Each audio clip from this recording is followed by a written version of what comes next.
In this video, I'm going to compare the OM1 handheld 50 megapixel high-res picture to a real 50 megapixel picture.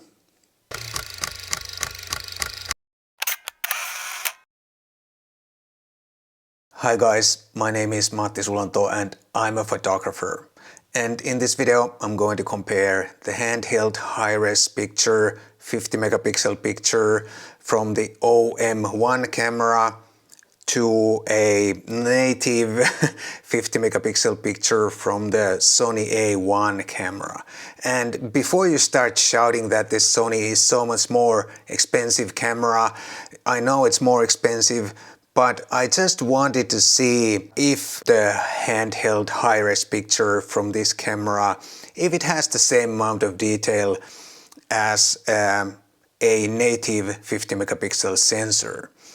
And I think it's an interesting comparison because based on my previous experience with Olympus cameras and Panasonic also, that the high-res picture doesn't quite have the same amount of detail as a native sensor with the same amount of pixels. But now it's interesting to see if that has been improved on this new OM1 camera.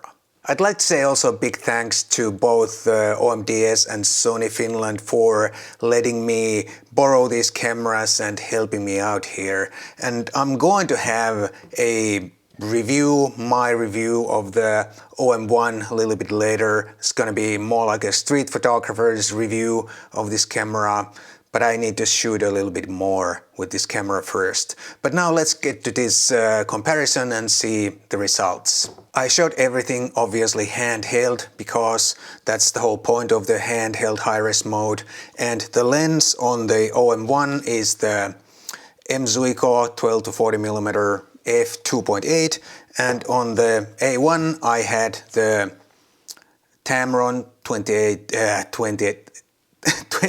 to 75 f2.8 G2 lens, and on the OM1 I shot at f4 and on the A1 I shot at f8, so about equivalent aperture in terms of depth of field. These cameras obviously also have different aspect ratios, so I ended up cropping the Sony picture to 4:3 or 3:4 aspect ratio so it matches the aspect ratio of the OM1.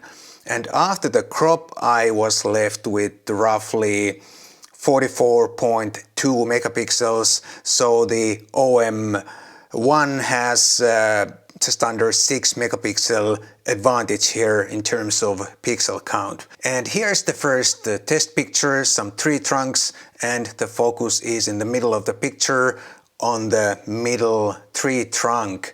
And let's see the result. Here it is. On the left the Sony A1 picture and on the right is the OM1 picture.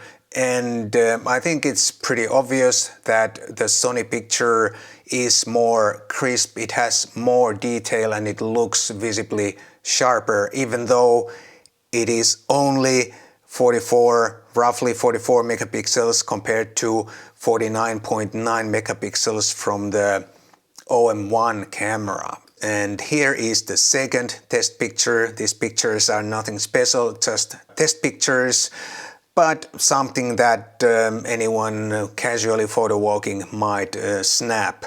Anyway, let's first zoom into this moving car in the picture. There are some moving cars here, and we can see that the OM1 really doesn't handle moving elements in the picture really well, because this van that has moved a little bit during the handheld high-res exposure, it's just a mess and you wouldn't want anything like this in your picture.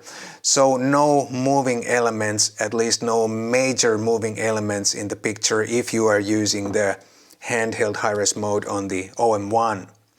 But now let's check out the middle part of the picture where my focus was, and let's zoom in 100%. I see no point going further than 100% because after that we're just going to see more pixels and not any more real detail.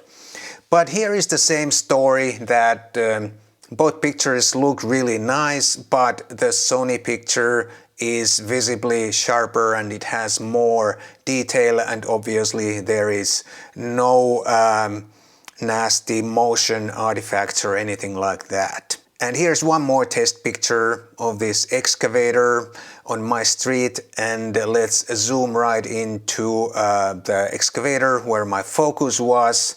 And again, here is the same story, that both pictures look impressively detailed, but the Sony A1 picture looks visibly more sharp and more detailed, no matter how you look at it. And it's also pretty clear that the Tamron lens is quite a sharp lens. All these test pictures are raw pictures straight from camera. I only opened them in Lightroom with the default settings. I didn't touch any of the sliders, and the only thing I did was that I cropped the Sony picture to match the aspect ratio of the OM1 picture. Based on these simple test pictures, it's pretty obvious that the handheld high-res picture from this camera, it has less detail than a picture from a 44 megapixel camera, because after the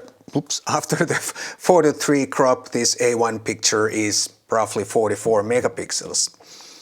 And I would estimate that the handheld high-res picture from the OM1, it has probably the same amount of detail as a 35 megapixel camera, roughly 35 megapixel camera, which is a lot less than 50 megapixels, but it's still a lot more than the original 20 megapixels. However, the high-res mode has one distinctive advantage over the Sony A1 and other high megapixel cameras, but there are also some real-world problems with the high-res mode.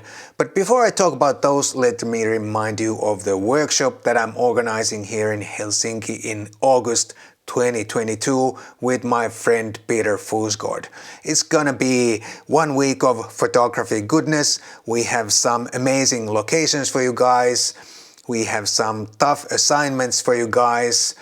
And we still have some open places in the workshop, so please do check out the link down below and join in. I'd really like to see you here in Helsinki in August 2022. And back to the high-res mode of the OM1 camera, and that one distinctive advantage is the very efficient noise suppression. If you shoot in low light, you can use really high ISO values and there's almost no noise in the picture, but there can't be any major moving elements in the picture, of course.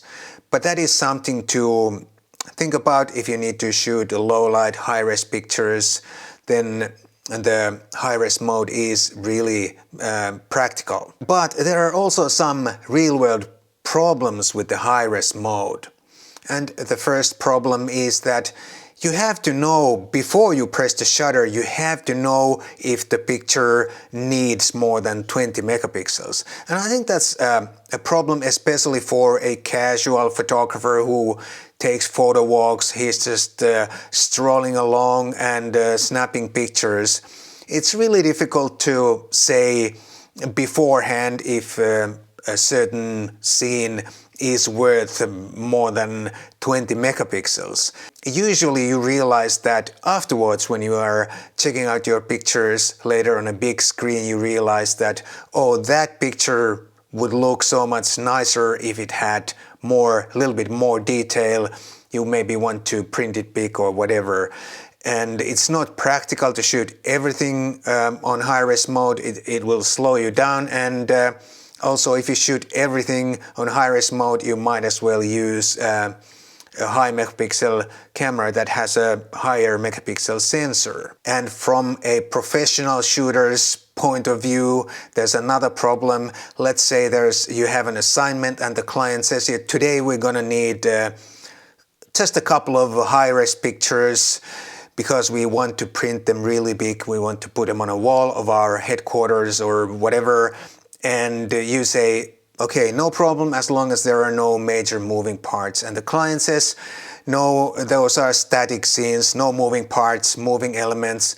But when you show up, there's a fan in the ceiling or a conveyor belt or whatever. There can be some moving parts, and when you mention that to a client, they are just, oh, we didn't think that would be a major moving part or whatever. So you may end up in some sort of trouble if you rely on a high-res mode, whether it's an Olympus or OM1 camera or Panasonic or whatever high-res camera. And then one more problem are those moving elements that I have mentioned already many times. But if you go out and start shooting, there are so many places that have moving elements. If you shoot landscapes and if it's a little bit windy, the trees are moving, the grass is moving, the water is moving. So that is a pretty serious limitation, I think, in many cases, that there can't be any major moving elements in the picture. If you shoot products in the studio, then the high-res mode of the OM1 is really good if you occasionally need more than 20 megapixels, because those products, obviously, they are not going anywhere and you have a full control over the lighting and everything. But then again, if you do that every day, if you need more than 20 megapixels every day, you might as well use a camera that has more than 20 megapixels. I think the high-res mode, both on OMDS and Panasonic cameras and other cameras that have the same feature, I think it's a great feature on paper. But in real world, there are some problems, and especially on the OM1 that can't handle any major movement in the picture. The real world use is quite limited. And therefore, I'd like to hear if you use high-res mode and how you use it and in what kind of situations. Please do leave a comment down below. If you found this comparison useful, please also consider buying me a cup of coffee. There's a link down below. Any small donation helps me a lot to make more videos for you guys. But do not buy me a coffee if you live in Finland. Thank you so much for watching. I'll see you in the next video.